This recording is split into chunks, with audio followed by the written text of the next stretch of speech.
Have you ever been out at a restaurant or a concert when someone nearby starts to get really, really loud, totally disrupting everyone around them, completely clueless about how much their noise is intruding on your experience?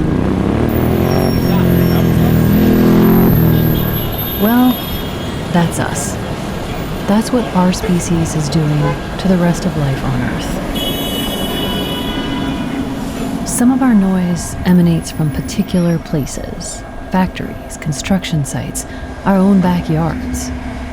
But it also comes from our movements between places, shipping ourselves and our stuff here and there, day and night. Transportation noise is increasingly relentless and hard to escape. But the birds and frogs and other animals we're bothering, they can't tap us on the shoulder and ask us to pipe down. That's up to us. So I'm going to re-ask a question I posed in the first episode for this season. How many sounds do you hear in a day that are not made by people? How many voices of other creatures? How often is it quiet enough for you to hear the wind through the trees, or the sound of falling rain, or whatever the sounds of the more than human world might be where you live? What are those sounds? Do you know? Is it possible for you to know? After hundreds of thousands of years of attentive listening to our places and all the lives in them, many of us now spend our days with the sounds of just one very loud hominid in our ears. It's become so normal to us that we don't even think about it. But it's actually a massive change in the use of our acoustic attention. What is it doing to us to live inside these walls of our own noise? And what is it doing to our planet mates? Welcome to Threshold. I'm Amy Martin, and there's no point in trying to sugarcoat it. The answers to these questions are kind of heavy. But one thing that makes it more possible for me to face the impacts of our noise is when I zoom out and think about how weird this moment in time is. We're the only species that's ever filled the world with so much noise, and we haven't actually been doing it for that long. There's no rule that says we inevitably have to keep getting noisier and noisier. It's entirely possible for us to change. And if we want to share the planet with other beings in the future and keep ourselves healthy, I think we have to.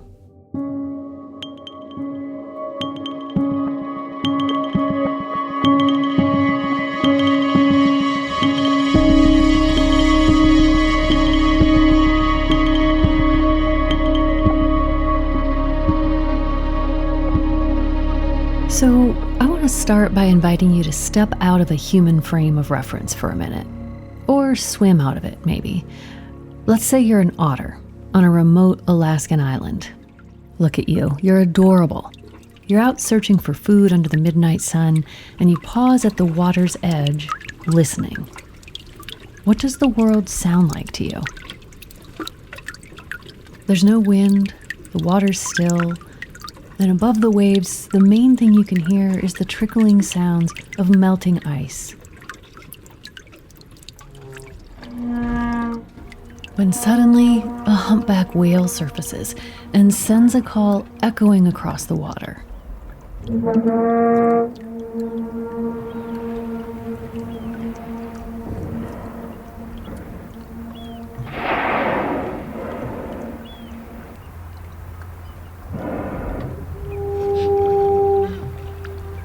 Then a harbor seal lets out a little bark, beckoning.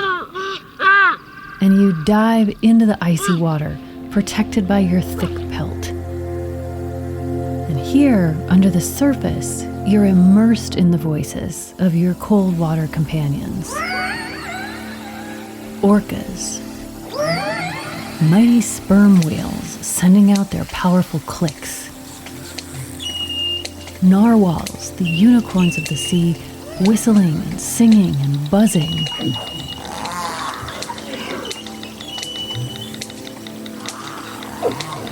you hear a bearded seal.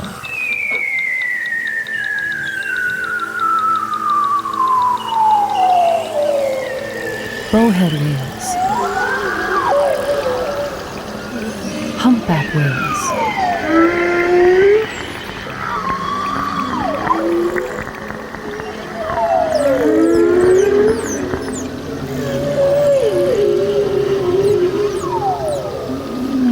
And the seemingly perpetually smiling, milky white belugas.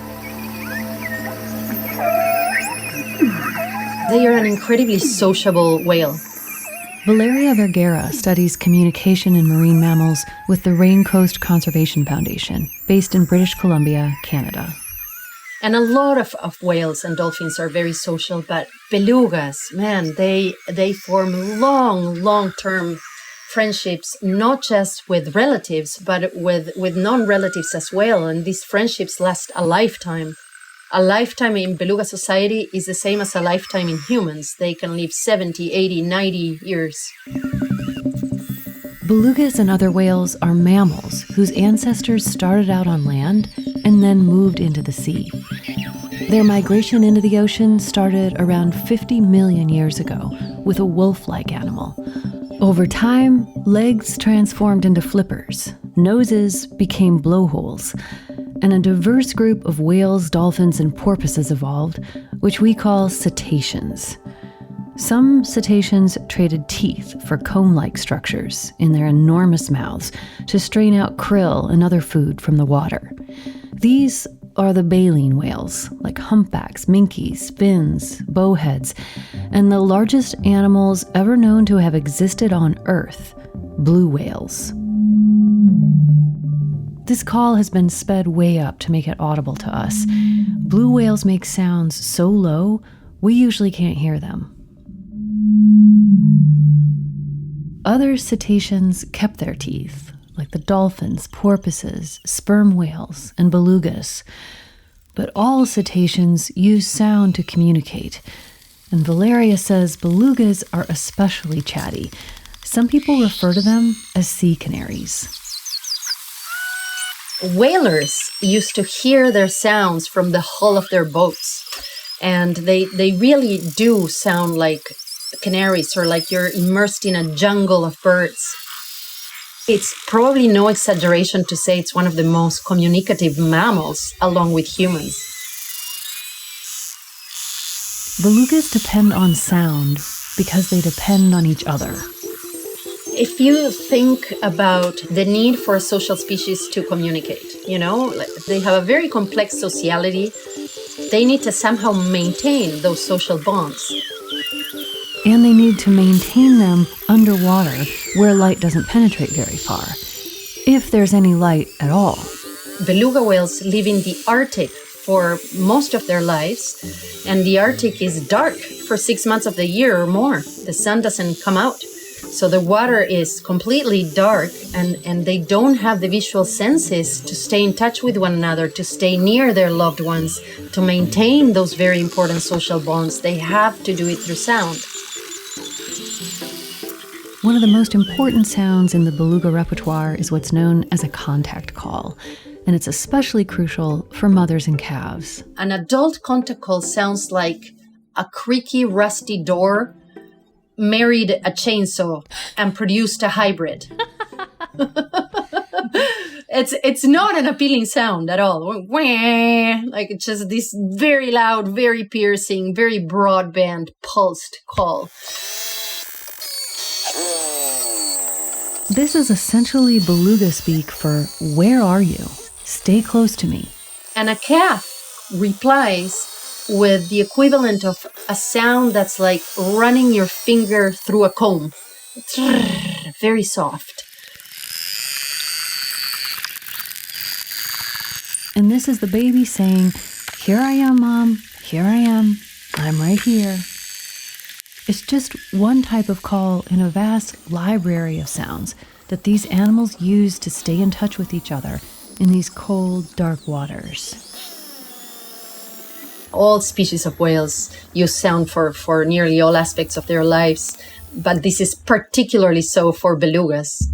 They use sound to communicate, to maintain contact, to navigate through those ice slits in the Arctic, to detect their prey, to avoid predators, all of that important stuff. And it's worked well for them. For millions of years, sound has been a crucial, reliable tool. But over the last 100 years or so, it's gotten harder and harder for belugas and other whales to hear each other. Sound travels very, very well in water. This means that noise travels very well in water. Sound waves travel more than 4 times faster in water than they do in air, and they can stay loud for a much longer time. When we hear a noisy boat or a vessel or a cargo ship above water, we can hear its engine, but it's not deafening. To a whale, the sound can be deafening.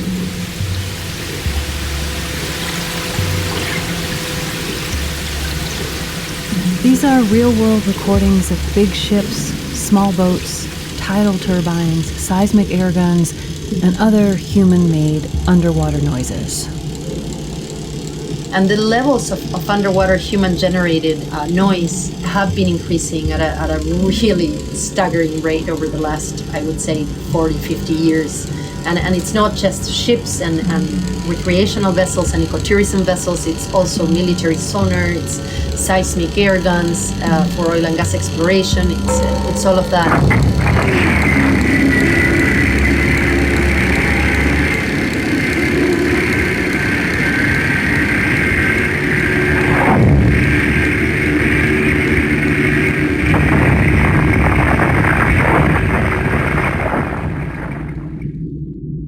Here's what it sounds like in Glacier Bay, Alaska, with no engines running or other human-made noise close by.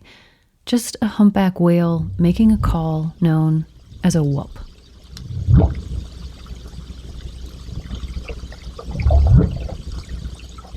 And here's that same bay, with just one outboard motorboat in the water, and a humpback trying to sing.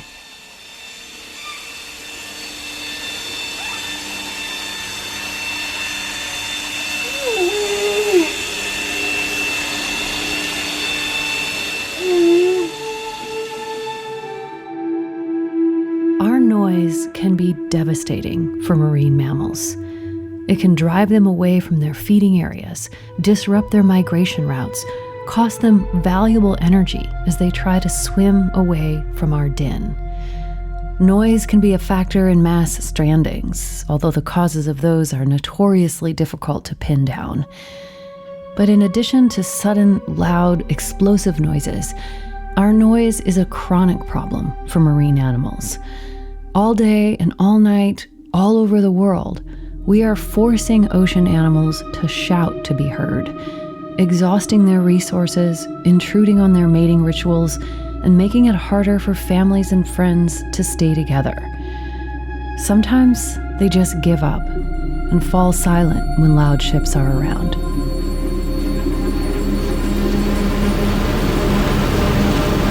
This is what an ice-breaking ship sounds like underwater as it moves through the Canadian Arctic. Was it hard to hear me there? Exactly. That's the problem. I said, this is what an ice-breaking ship sounds like underwater as it moves through the Canadian Arctic. Belugas have been documented scattering and making erratic dives in response to these kinds of noises. It looks a lot like a stress reaction, which makes sense when sound is the main way that these animals stay connected. Valeria has spent years quantifying the impact of anthropogenic noise on one population of highly endangered belugas in the St. Lawrence estuary. What noise does is it masks the sounds that little calves produce, and it prevents mothers from hearing their calves past a certain distance. So basically, noise can reduce the distance that a newborn calf could be heard by the adults in the group.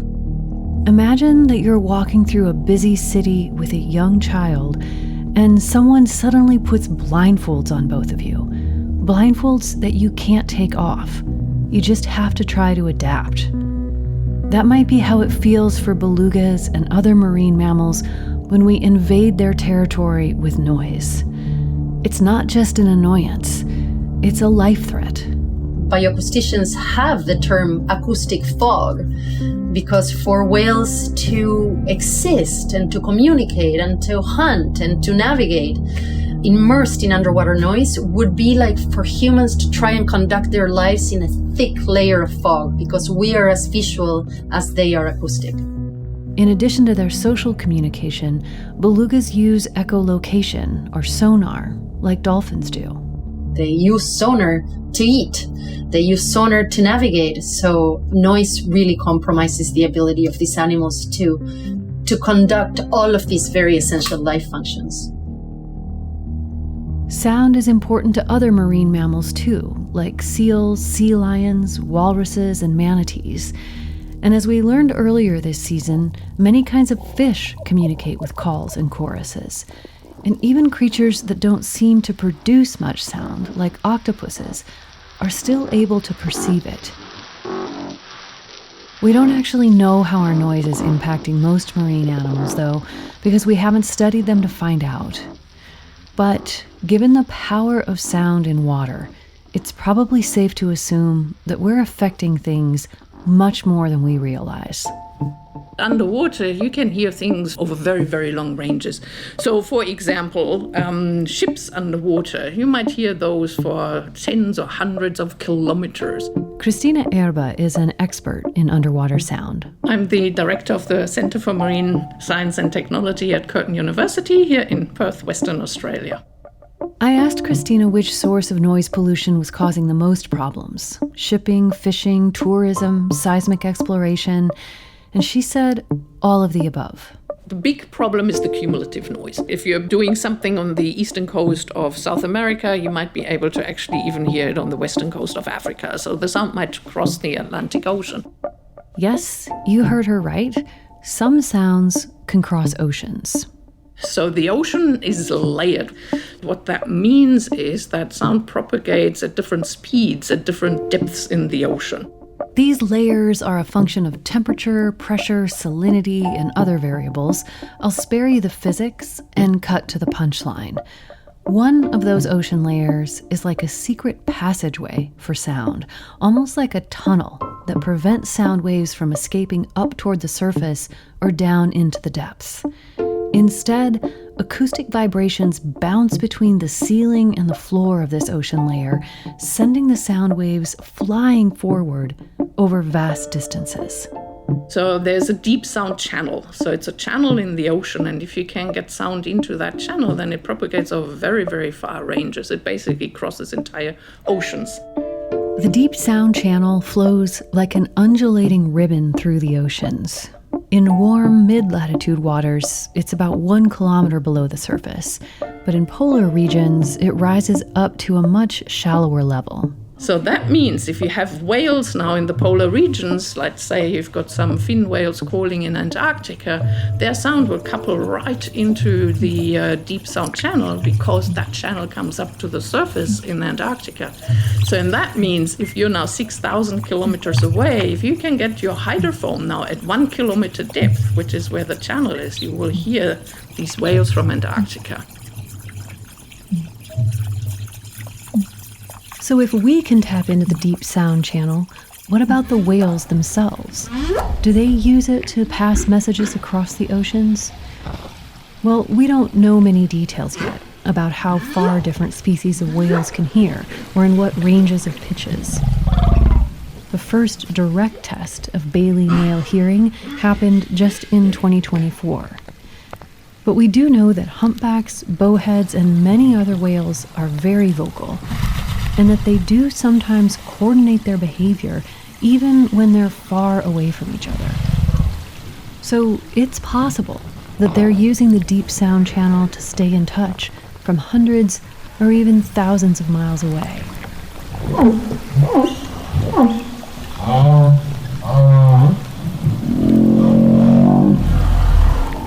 The deep sound channel is the original global communications network.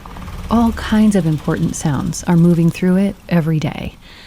For example, Kriistina says there are underwater microphones permanently installed in the warm Indian Ocean, And you can monitor individual icebergs calving in Antarctica with those recorders. So it's possible to monitor climate change at the poles from near the equator just by listening. Valeria Vergara says we need to integrate all of these different sounds: animal communication, our noise, and the sounds of a quickly heating world, in order to really understand where we're at and what needs to be done. I cannot possibly be having a talk about belugas and not talk about climate change and about the fact that these are ice-dependent species and we're losing ice at an incredibly fast rate. We're losing key habitat for belugas and other ice-dependent species. And this is dire, and it's happening as we speak. So we stand to lose these animals. We need to act quickly. We're making our oceans hotter and louder simultaneously. And then there's the plastic and chemical pollution we're adding to the waters. Solving any one of these problems won't fix the others, but whatever we can do to reduce stress on the animals that live in the ocean gives them a better chance at survival. And both Valeria and Kriistina say solutions do exist. I think in general, the key is to make things quieter. Everyone who goes into the ocean produces sound. You just can't avoid it. So I think all of the stakeholders have to do their bit to try and make it quieter. We can have acoustic sanctuaries, that are off limits to boats and are quiet havens for whales, essentially. And there's speed limits. So if you reduce the speed of a boat, it tremendously reduces its noise signature. So the nice thing about sound in comparison to chemical pollution is the moment you switch it off, it's gone. So you don't need to now spend 30 years cleaning it up. So sound, I always think it actually should be comparatively simple to manage, because if you switch it off, it's gone right there and then. There's all sorts of ship quieting technologies that are becoming better and better. Incentive programs from ports for big ships to be quieter. There's so many things that we can do. Maybe you can move some shipping routes around. If you have critical habitat between islands and the mainland, maybe you need to move the shipping lane to the outside. There isn't a general solution that applies to all problems, but I totally believe that this can be managed in a sustainable way. There's so very few things in ecology and conservation that we can do something about very effectively, and with noise and sound, we can. We have a lot more to learn about how our noise is impacting other beings, in the air, on the ground, and in the water. But we do know two very important things now. Noise pollution is serious, and it's solvable. And the research is clear that we need to solve it, not just for the health of other animals, but for our own. We'll have more after this short break.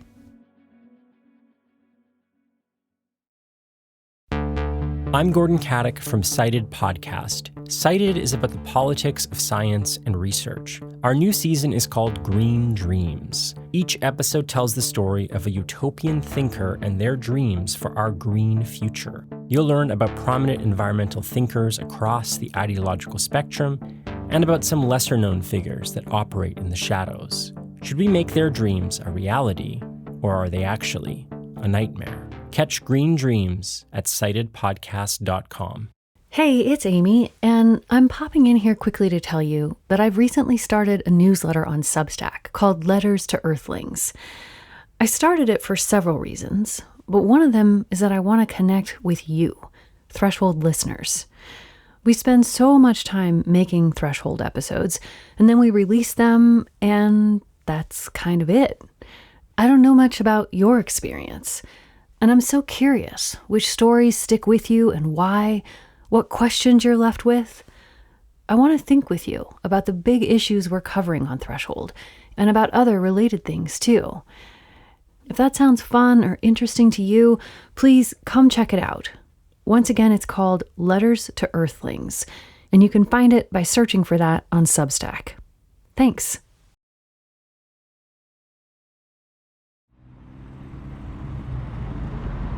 Welcome back to Threshold. I'm Amy Martin, and I'm standing next to the Arc de Triomphe in Paris, France. Multiple lanes of fast-moving traffic are circling around the huge monument. Cars, buses, motorcycles, and occasionally bicyclists who are giving me minor panic attacks as they navigate through the swirl. Paris is very beautiful, and this spot is very loud. In many cities around the world, it's the what can I say, the legacy of the past, of the 20th century was really the one where urban planning was making more place for the cars. Antoine Perez Munoz is an expert in public and environmental health in Paris. Cars was the other word for progress, growth, and so on. Now we pay the price. When we met, Antoine was with Bruit Paris, an agency focused on noise in the Paris region. 12 million people live in this region, known as the Île-de-France, which includes the city itself and the surrounding suburbs and countryside. Our main role is to document noise in order to support the public policies to tackle noise issues all around the region. Paris is an interesting place to think about noise, both because it's a real issue here, and also because people are doing things about it. Antoine has agreed to spend some time walking around the city with me, identifying noise problems, and showing me some of the ways his group is helping to solve them. Okay, at first I apologize. I speak English maybe twice a year, so I do my best. You sound great. Okay, thank you. Thank you. We met in a neighborhood called Les Halles, the Halls. So here we are in a very specific area, which is the center of Paris. There was a book of French author Émile Zola, Le Ventre de Paris, called The Belly of Paris. Mm-hmm. So this is the place where many major roads, many bus lines, many metro lines are all connected together. In previous centuries, there was a huge food market here and a slaughterhouse. Today, those things have been replaced by a shopping mall, a metro station, and a large green space with benches and wide walkways. Antoine says a lot of space in this neighborhood that had been ceded to cars has been returned to bikers and walkers over the last several decades. And unsurprisingly, road noise has gone down. Let's say 50 years ago, this was not a pedestrian area. But you just have to walk 100 meters and then you find the cars. Here you have the Boulevard de Sébastopol. It's a north-south important road, main road in Paris. And you may find here that road noise is not completely pushed aside. It's true, there is road noise here. But there are also frequent crosswalks, a lane dedicated to buses, and a wide two-way bike lane. For a main road in a big city, it doesn't seem all that loud to me. There's a nice kind of steady flow of bikes over here and people on little electric scooters and things. 20 or 30 years ago, very few people were brave enough to ride bikes inside Paris. But as we walk on through the city, I see a lot of bikers now. Antoine says car reduction policies have been underway in Paris for a while, but the COVID pandemic accelerated the process. As a temporary measure to reduce congestion on the metro, additional bike lanes were created on some major roads, and they proved so popular that they were made permanent. People all over the world are trying to make their cities and towns quieter. It's a long-term process that requires ordinary citizens pushing for change and political leaders willing to take some risks. And it's about a lot more than trading cars for bikes, Antoine says. Cities need to provide a high-quality menu of transportation options to meet the needs of a diverse society. Trains, buses, car share programs, and he says they need data. Here you find common sensors just dedicated to measure road noise. He's pointing up at a device installed on the side of a building by his organization. It's not that big, and I probably wouldn't have noticed it on my own. So it's just one microphone, and this has been implemented maybe 10 years ago. So we have a long view of the evolution of the roads, and we see it's quieter than it was. We have the data. Just like with air pollution or any other environmental problem, there's no way to make progress on noise if we don't measure it. This is one of the ways that Paris is emerging as a global leader on noise pollution. The region has installed over 150 noise sensors, allowing them to get detailed information about where and when noise is spiking and what's causing it. Some of these devices have multiple microphones and a camera, which makes it possible to identify chronic noise offenders, like bars that violate quiet hours, or motorcyclists who jerry-rig their bikes to make them extra loud. This type of device allows us to locate, and the next step, of course, is to act. So making our cities more peaceful requires a combination of all these different elements, Antoine says. Transportation options, data collection, and a lot of green spaces available to anyone who's looking for respite from noise. It's important that next to these commercial areas, city plazas have not forgotten to add quiet areas, peaceful areas, natural areas, when people can just sit, talk, rest.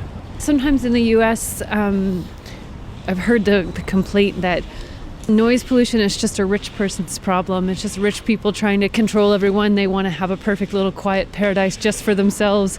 Do you hear that here, and what's your response to that?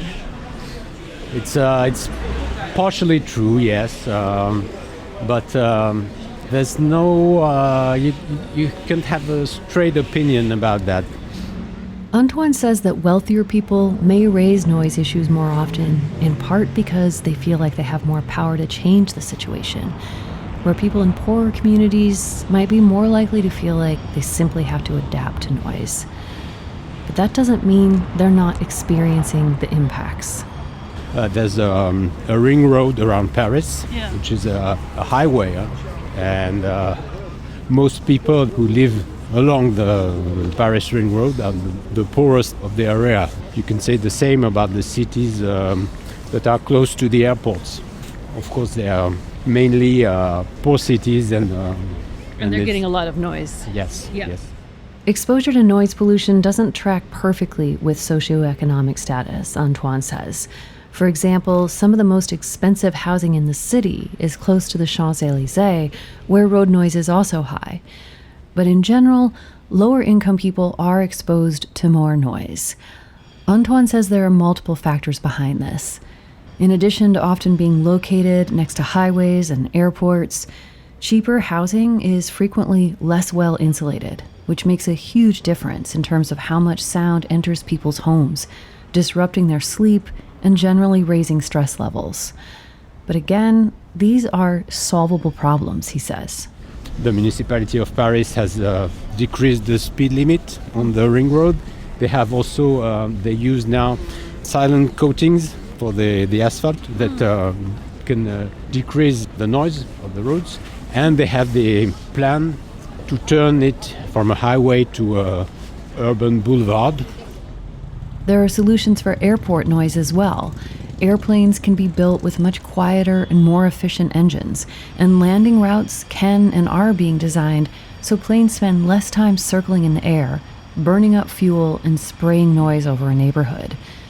And making these sorts of changes, or failing to make them, has real consequences. It has an impact on people's health.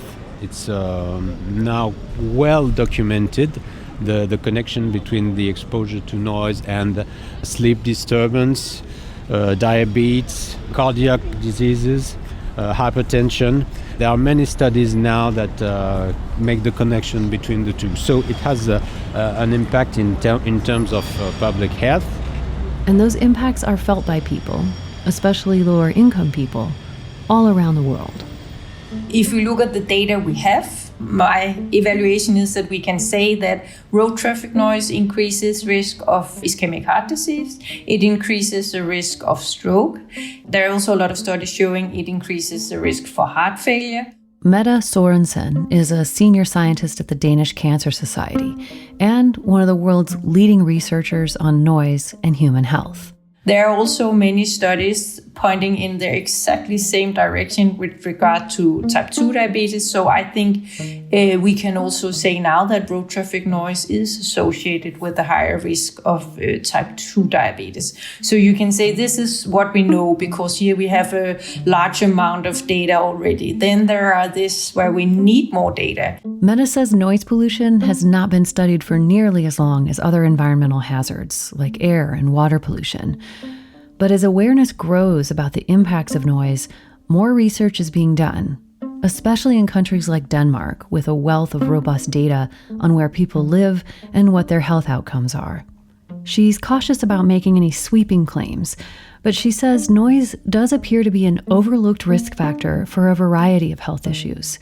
She and her colleagues are studying connections between noise and dementia, some types of cancer, and even infertility.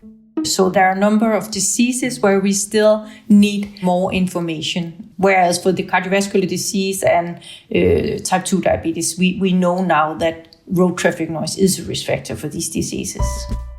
So how much of an impact does noise really have? Well, like other environmental hazards, it's all about increased risk. We can't say, for example, noise causes stroke, but rather noise can increase your risk of stroke. And Mette says in one study of the entire Danish population, she found that a 10 decibel increase in road traffic noise increased the risk for having a stroke by around 4%. And just like with whales and other non-human animals, the link is stress. Noise can trigger fight or flight responses, causing our bodies to release adrenaline and cortisol, hormones that put us into an alarm state.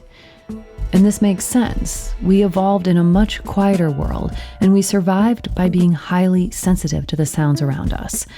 It's very useful to get woken up by noise if it's caused by a hungry bear trampling around outside your cave. Less so when it's a highway or an airport that you can't get away from or do anything about. And even when we're not aware of being bothered by noise, it may pull us out of deep sleep again and again throughout the night. We know that disturbance of sleep is really a huge risk factor for diabetes. So we did, I think, 3 or 4 studies, and they really consistently show that road traffic noise is a risk factor for developing type 2 diabetes. And it's not just about sleep. Many of us are exposed to loud sounds throughout the day and throughout our lifetimes.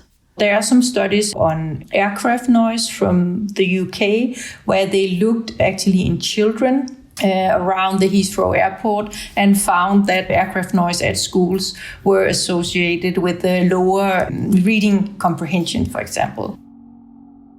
We also don't know much yet about what happens when exposure to noise is combined with other environmental risk factors, like air pollution or heat exposure.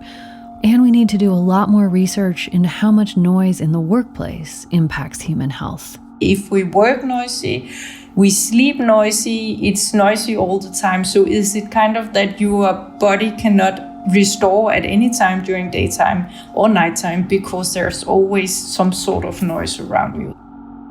Mette and other scientists are doing the crucial work of putting hard numbers on how noise hurts our health. But I think there's a whole sphere of damage here that's much harder to quantify, but no less important. It's psychological. Spending our lives trapped inside our own noise feels almost like mass psychosis to me, or some gargantuan collective narcissism. And it's lonely inside all this noise. We used to move through the world knowing ourselves to be players in a big, complex orchestra, members in a choir of life.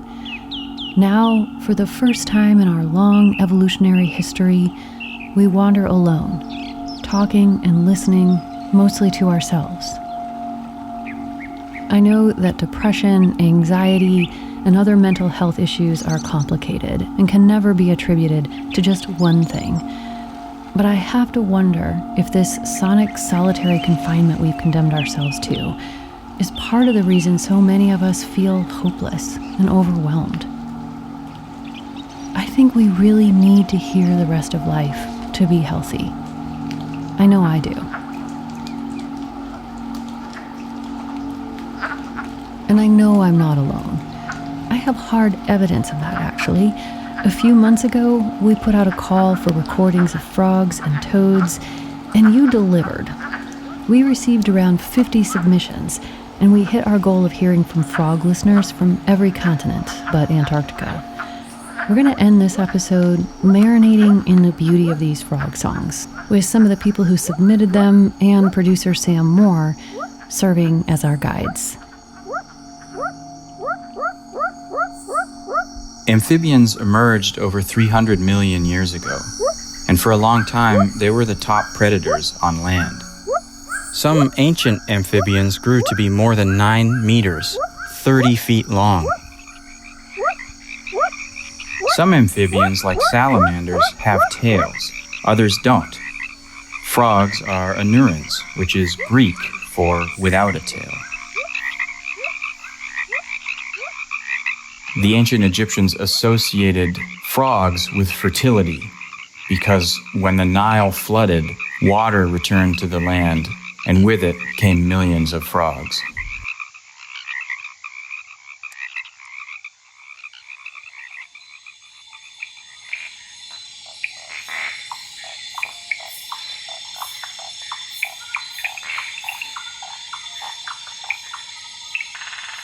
Hi, my name is Vincent Chanter.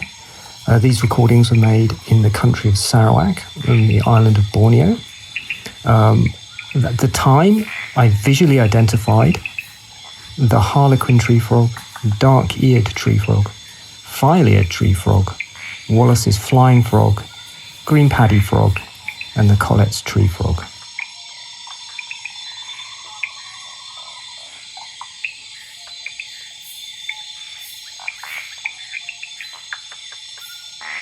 There are more than 7,000 species of frogs on Earth, and we're still catching up with the total. The International Union for Conservation of Nature, or IUCN, estimates that about 3 new frog species are identified every week. That's about 150 every year. Amphibians are more threatened than any other vertebrate. More than 200 species have probably gone extinct in the past 40 years that we know about.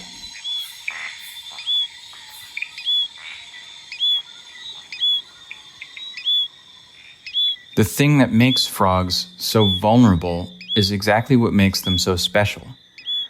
They fully absorb the world around them through their permeable skin. They breathe and drink the world in with their whole bodies. So even though frogs get air mostly through their skin, they still have lungs. Why do they still have lungs? Well, a big part of it is so they can make noise and hear their fellow frogs. Frogs' lungs are actually coupled directly with their eardrums and their mouth, forming one huge resonator. Tadpoles have lungs too, a lot of them do, and can make sounds, but we just don't really know what they're saying or what those sounds mean.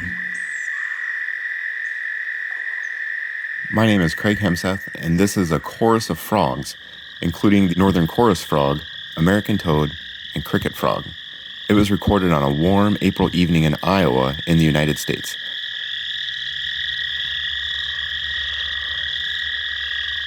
Hi, I'm Jenny Skopliak from BC, Canada, and this is my audio of the Pacific chorus frog.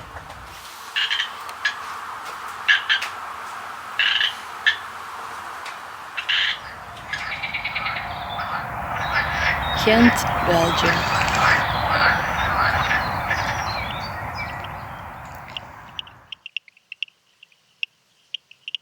Adrienne van Eeden-Wharton, Clicking Stream Frogs, South Africa.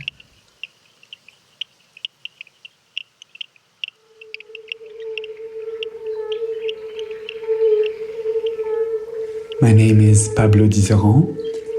The frogs I have shared with you are the common midwife toad and the fire-bellied toad.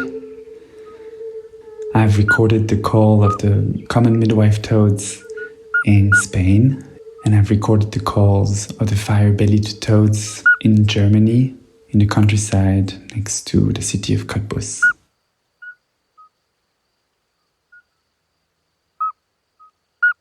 In midwife toads, the midwife is actually the male toad.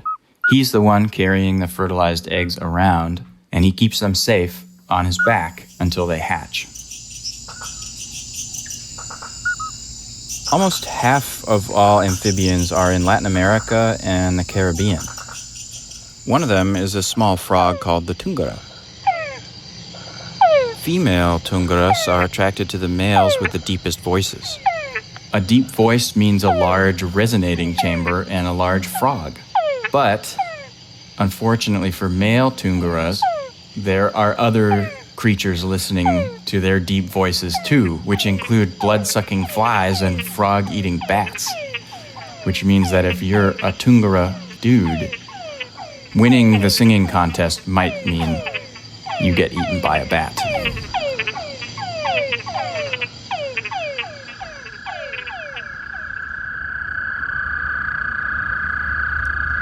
My name is Curt Newton. There's a glorious chorus of frogs in a pond in the Blue Hills Reservation, Milton, Massachusetts.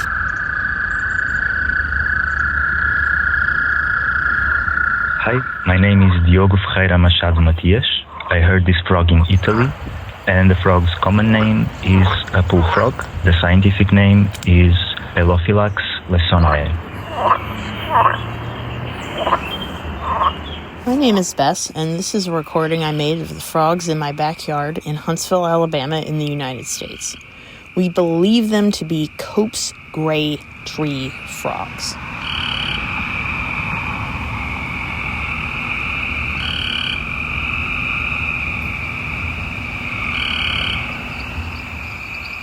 Frogs do hop, but they also swim, they dig, and they climb, and a few of them even glide through the air. They have huge webbed feet that they can use as parachutes. Making all these sounds costs frogs a lot of energy. Many of them get skinnier and skinnier the longer and louder they call. And they're also devoting a lot of energy to listening.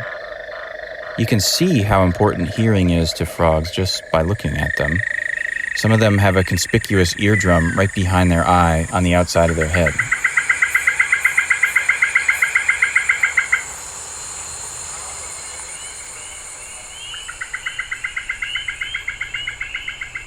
My name is Aaron Jonah Lewis, and I recorded these spring peepers in Maine, USA.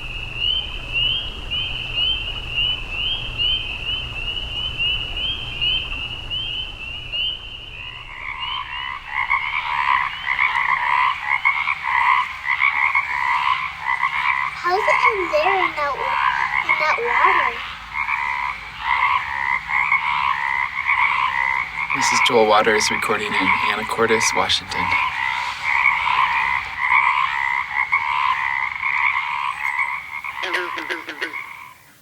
This is Edward Ruchalski. I recorded these green frogs at Wave Farm in Acre, New York.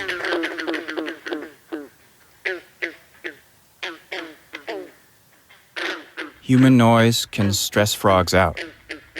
Traffic noise can trigger stress hormones in some species, just like it does for us. Noise pollution adds one more layer to the threats amphibians face.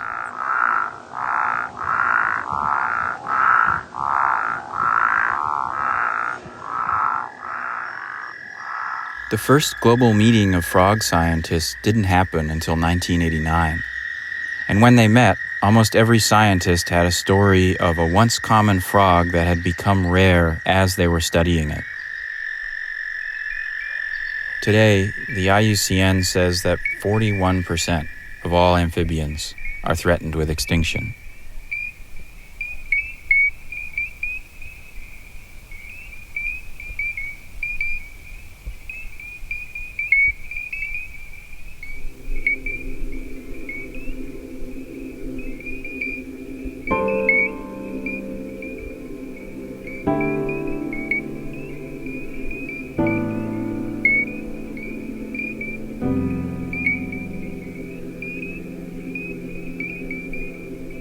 imagine a world without any of these sounds. Without birdsong. Without whale music. Without any other voices but our own. That's the world more and more of us are living in. And the more noise we make, the more voices we fail to hear, and the easier it becomes to forget that those voices are even out there, to notice what we're losing. It's a cascade of increasing disconnection, and it's threatening to send us over a really scary cliff of mass extinction.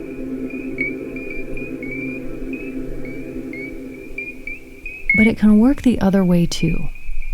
The more we listen to our planet mates and take in the wonder and mystery of their voices, the more we can feel our connection to them and hopefully get inspired to act.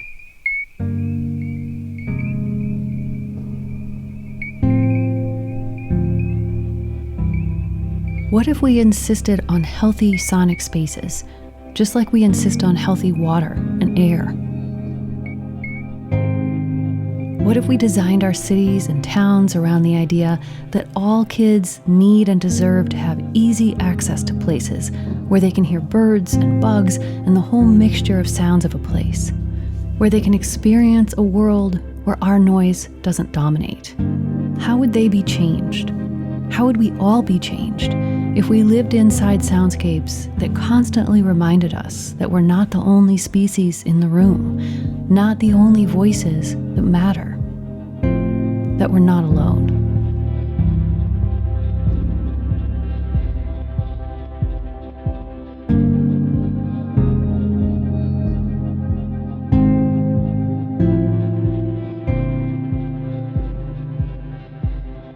This episode of Threshold was written, reported, and produced by me, Amy Martin, with help from Erica Janik and Sam Moore. Sam was the leader of Operation Frog Sound, as we've been calling it here. He wrote all the frog facts, as well as doing the fact-checking for the whole episode. Music by Todd Sikafus, and post-production by Alan Douches. A lot of people deserve special thanks for this episode. Usually I only use sounds I've recorded to create the soundscapes you hear on our show.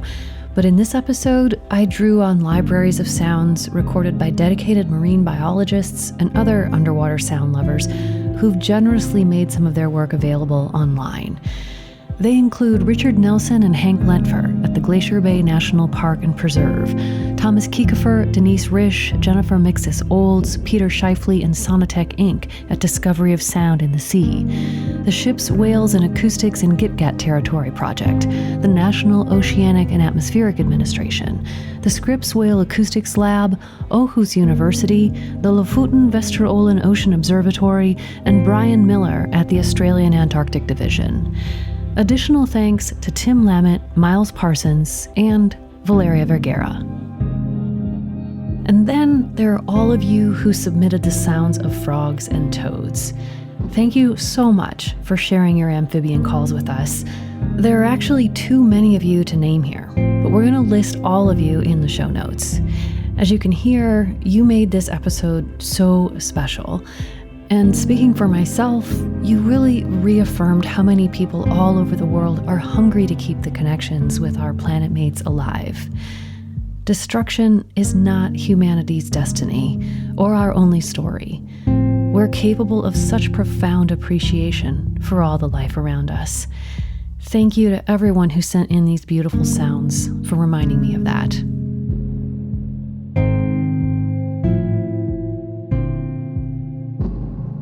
Threshold is made by Oracle Productions, a nonprofit organization powered by listener donations. You can find out more about our show and support our work at thresholdpodcast.org.